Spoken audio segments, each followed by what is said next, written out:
Olá pessoal, boa tarde, espero que estejam todos bem. Hoje nós vamos iniciar o último capítulo do nosso livro, o capítulo 10, Nutrição e Principais Nutrientes. Então, iniciando o nosso capítulo sobre nutrição e principais nutrientes, a gente precisa entender alguns conceitos biológicos que vocês estudaram lá no primeiro ano, na parte de biologia. De micronutrientes, que são aqueles nutrientes que os seres humanos e os animais, os seres vivos em geral, precisam em pequena quantidade para sobreviver, como por exemplo sais minerais, vitaminas, alguns metais, entre outros. E os macronutrientes, que são os compostos que os seres humanos precisam em grandes quantidades, como por exemplo os carboidratos, que são oriundos das frutas, das massas, dos açúcares, das farinhas. As proteínas que a gente pode encontrar nas carnes, nos ovos, em leguminosas como o feijão, a soja, no leite. E os lipídios que a gente encontra nos óleos, nas gorduras, tá bom? Nas ceras. A gente vai ver nesse capítulo esses três macronutrientes. Mas além deles, existe também outros compostos que a gente estuda nessa parte da química que a gente chama de bioquímica, que é a química dos processos biológicos. Compostos como, por exemplo, a água, sais minerais, vitaminas, tá bom? Os carboidratos, as proteínas, os lipídios, os ácidos nucleicos, entre outros. Então, a bioquímica é a parte da química que estuda os processos biológicos, como ocorrem as reações químicas que permite a vida, que propicia a vida.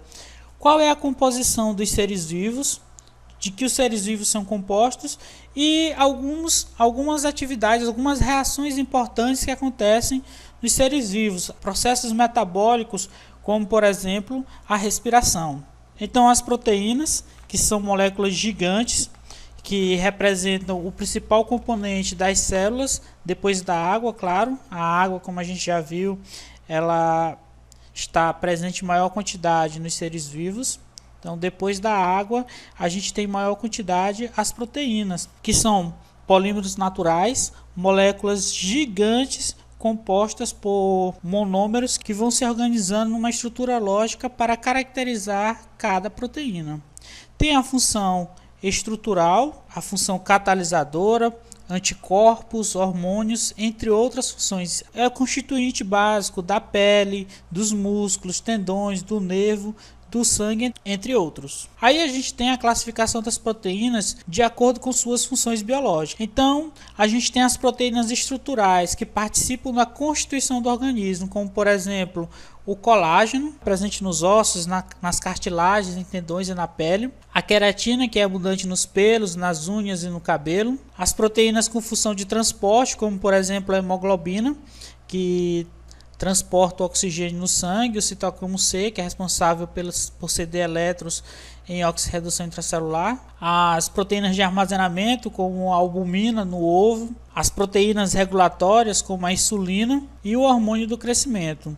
As proteínas protetoras, como os anticorpos, as proteínas contráteis, como a miosina e a actina, que atua na contração muscular, as toxinas, por exemplo, a toxina botulínica, e as enzimas que catalisam processos biológicos, então a amilase salivar. Então essas são algumas funções das proteínas, tá bom?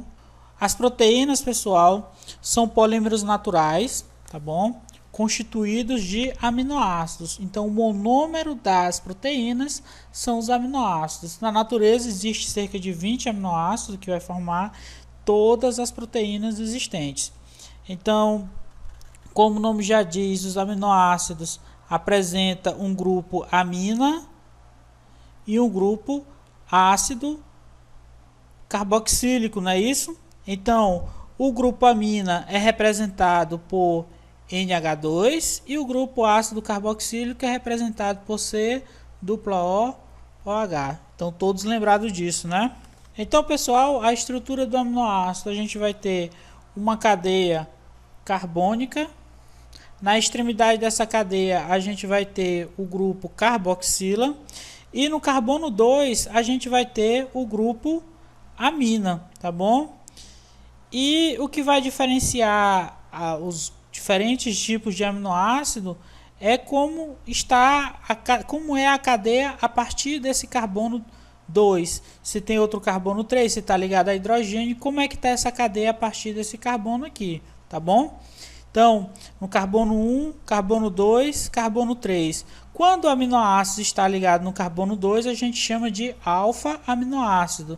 Quando ele está ligado de carbono 3, a gente chama de beta-aminoácido. Os aminoácidos que têm função biológica são geralmente os alfa-aminoácidos, quando a amina está ligada ao carbono 2. Então, essa aqui, pessoal, é a estrutura básica de uma amina. A gente tem numa extremidade a carboxila, tá bom? E no carbono 2 a gente tem ligado a função amina. Então, os aminoácidos, que são os monômeros das proteínas, são uma função mista formado por uma carboxila na extremidade e um grupo amina no carbono 2, tá bom? Aí a gente tem a fórmula estrutural de 3 aminoácidos, a glicina, a alanina e a leucina. A glicina, pessoal, o primeiro é o aminoácido mais simples que existe. A gente tem o carbono 1, o carbono 2. No carbono 1 a gente tem a carboxila, não é isso? No carbono 2 a gente tem a amina. E depois do carbono a gente tem apenas 2 hidrogênios. Em seguida, a gente tem a alanina, onde a gente tem o carbono 1 com a carboxila, o carbono 2 ligado à amina, tá aqui, e em seguida a gente tem ligado ao carbono 2 um metil. Então, esse é a alanina. Com exceção da glicina, todos os alfa-aminoácidos apresentam carbono assimétrico, que é esse carbono aqui. O carbono alfa é um carbono assimétrico, porque, relembrando, ele está ligado a 4 átomos diferentes. Aqui ele está ligado ao metil, aqui ele está ligado à amina, aqui ele está ligado a um hidrogênio e aqui ele está ligado a uma carboxila. A gente tem aí um carbono assimétrico, portanto, possui atividade óptica. A alanina, devido à presença do carbono assimétrico, pode apresentar a forma levógena, L-alanina, e destrógena, D-alanina, tá bom? Geralmente uma delas tem uma função biológica e a outra não. Em seguida a gente tem a L-leucina, que a gente tem o carbono 1, que é a carboxila, o carbono 2 que está ligado à amina, e essa estrutura é tridimensional. Na frente a gente tem o hidrogênio e para trás a gente tem essa estrutura aqui, o carbono 3 e o carbono 4 ligado ao carbono 5. Então, do ponto de vista biológico, a ocorrência de isomeria ótica é extremamente importante, pois a disposição espacial dos átomos de uma molécula é essencial no papel que ela desempenha no metabolismo. A gente já viu isso quando a gente está estudando isomeria óptica. Algumas moléculas que um isômero tem função, enquanto que o outro não. Ou tem uma função oposta, ou uma função que pode causar mal ao ser vivo. A ligação peptídica é a ligação que os aminoácidos fazem entre si para formar a proteína.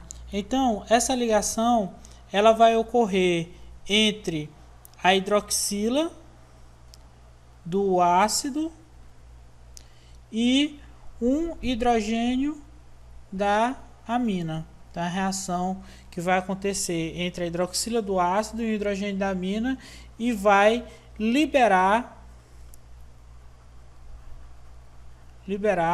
uma molécula de água, tá bom? Então é uma reação de condensação, é uma polimerização de condensação de aminoácidos, onde eles vão reagir dessa forma.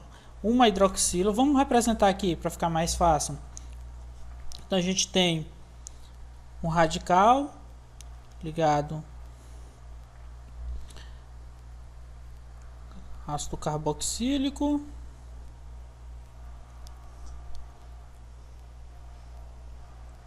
e a amina, é isso? E na outra estrutura a gente tem um outro radical, o ácido carboxílico.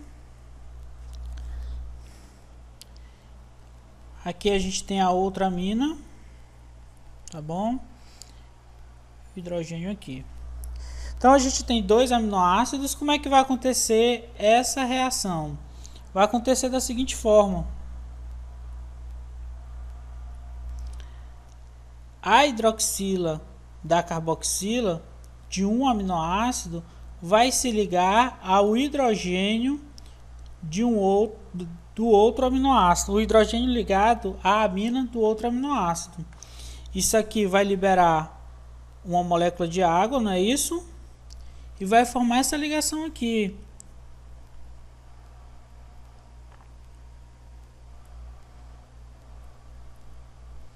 C dupla O N, vou botar aqui NH2, não é isso? C, o R que tava, vou colocar aqui embaixo, o R', C dupla O, OH. Então, pessoal, nessa ligação aqui houve a formação de um grupo funcional. Vou colocar aqui mais a moléculazinha de água, para a gente não esquecer. É uma reação de condensação, vai liberar um composto simples, que no caso aí é a água. Então, houve a formação de um grupo funcional. Esse grupo funcional, carboxila ligado ao nitrogênio, a gente chama de amida. Então, na ligação peptídica, eu vou ter a ligação entre a hidroxila da carboxila de um aminoácido com o hidrogênio ligado à amina do outro aminoácido, liberando uma molécula de água e formando uma amida, tá bom? Essa outra hidroxila aqui vai se ligar a um outro hidrogênio de uma amina e aí vai formando uma reação em cadeia. Esse composto aqui, como ele é formado apenas por 2 aminoácidos, eu chamo ele de dipeptídeo. Se fosse 3, tripeptídeo. Se fosse vários, polipeptídeos. E os polipeptídeos, que são os polímeros formados por vários aminoácidos que têm função biológica, eu chamo eles de proteína. Então, os aminoácidos essenciais são os aminoácidos que o organismo não é capaz de sintetizar. E para isso a gente precisa ingerir. Lá na biologia vocês viram os aminoácidos não essenciais, que são aqueles que o nosso corpo produz, e os aminoácidos essenciais, que são aqueles que a gente precisa ingerir. Para formar todas as proteínas, a gente tem cerca de 20 aminoácidos que se organizam, formando cadeias gigantescas. Então, a estrutura das proteínas. A proteína ela pode ter estrutura primária, secundária, terciária e quaternária. Na estrutura primária, ela vai me mostrar a sequência de aminoácidos de uma proteína na cadeia peptídica. Daí dá para eu saber quais são os aminoácidos, a proporção desses aminoácidos e a sequência. Qual é a sequência de aminoácidos que eu tenho nessa proteína. Se eu, por exemplo, nessa estrutura primária aqui, se eu alterar um dos meus aminoácidos, trocar o aminoácido ou tirar, a minha proteína vai perder a função biológica ou vai adquirir outra função, entendeu? Então, a estrutura primária é a estrutura mais simples, dela dá para a gente saber quais são os aminoácidos, em quais sequências eles estão, a proporção entre eles, da secundária até a quaternária, a gente vai ter um nível de complexidade. Então, pessoal, até a nossa próxima aula.